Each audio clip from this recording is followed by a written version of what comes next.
There's what I wipe it down with. Keep it shiny. Got it in here out of the sun. Keep the water spots off of it. Just take a big plush microfiber and wipe her down. You gotta be careful where you see all this dirt. That no matter how many times you wash it, it keeps coming out. You don't want to scratch your paint. You don't want to smear that dirt all around. These plastics are actually painted. So if I hit some of that, I'll use a different part of the towel. And I'll actually get a different towel and try to hit those spots that I see that are still dirty. This is kind of used as a drying aid and leaves it nice and glossy. Here's the detailing spray that I use. From what I understand, these are actually both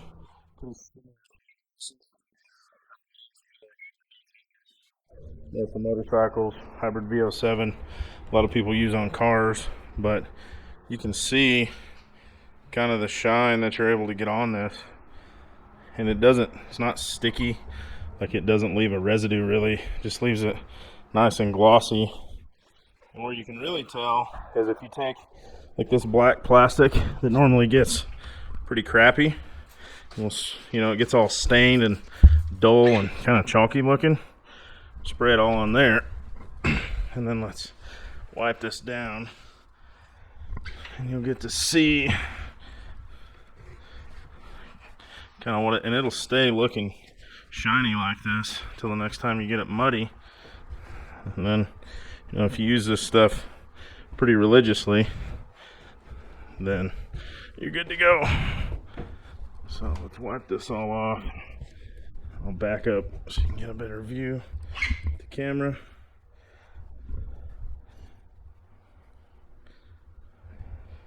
Camera's having a hard time focusing. But if you look right there, compared to up here where I didn't really get into that corner, you can see how much better it looks. I'm going to finish wiping this down. I'll show you the final result. Okay, looks a lot better. I could take my time and really scrub it better, but the machine overall looks great after being a muddy mess. Now for the trail damage report.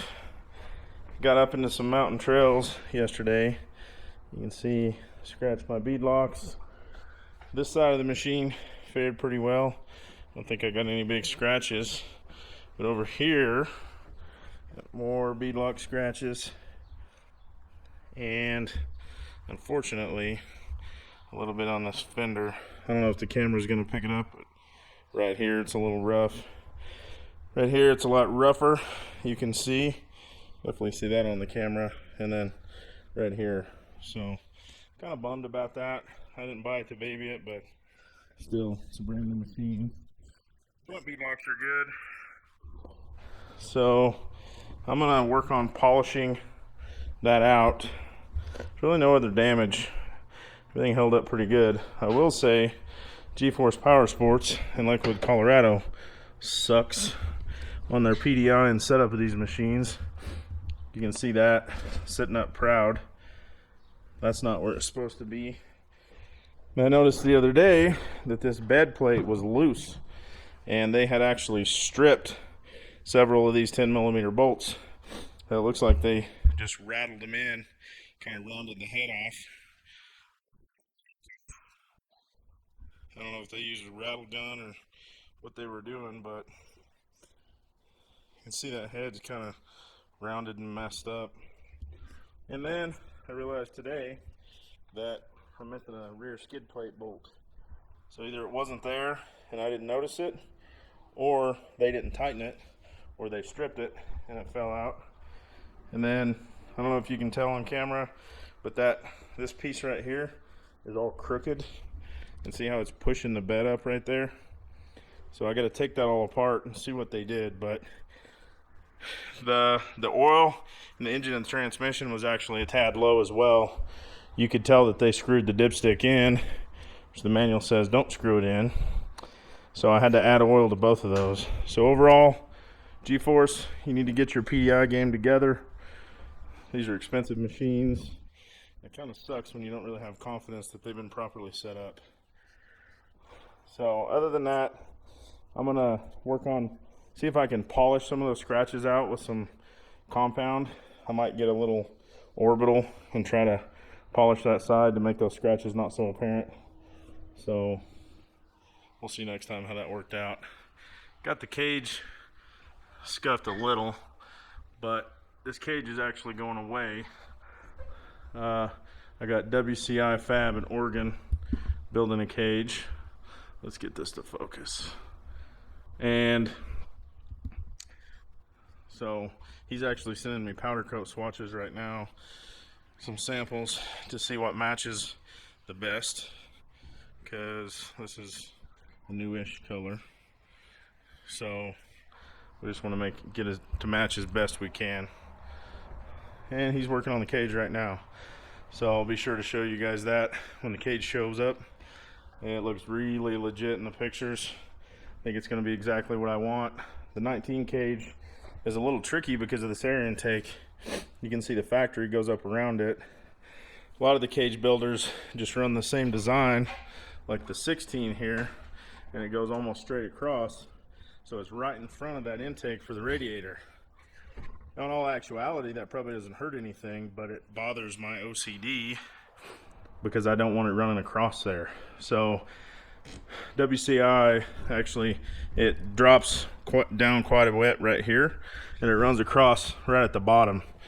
It's right there. So it still doesn't go up and across like the stop cage, but you know, then you have an issue getting harnesses on here.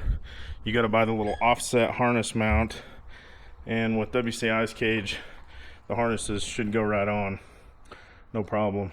So I'll be excited to get a stronger cage on this thing. But okay, that's all for now. Stay tuned. We got a lot more coming with this machine. We got a GYTR Turbo.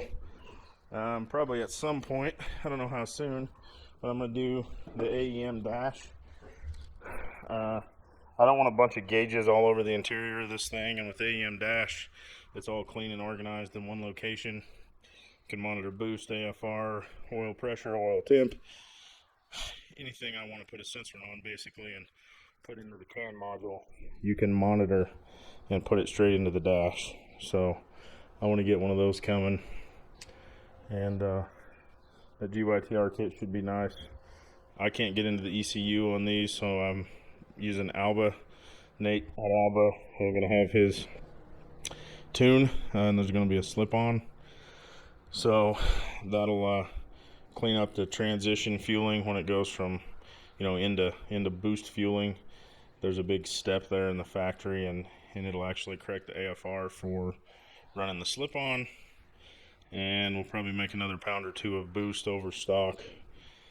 Try to get to 8 pounds at my altitude, and that'll be the absolute max I'm going to run on this machine for now. Probably forever, but at least for a while. I take this thing to the mountains, to the rocks, snow, sand, everything in the world, so it's got to stay reliable. I don't want to be breaking axles and diffs and all that. So, all right, stay tuned. Catch you guys next time.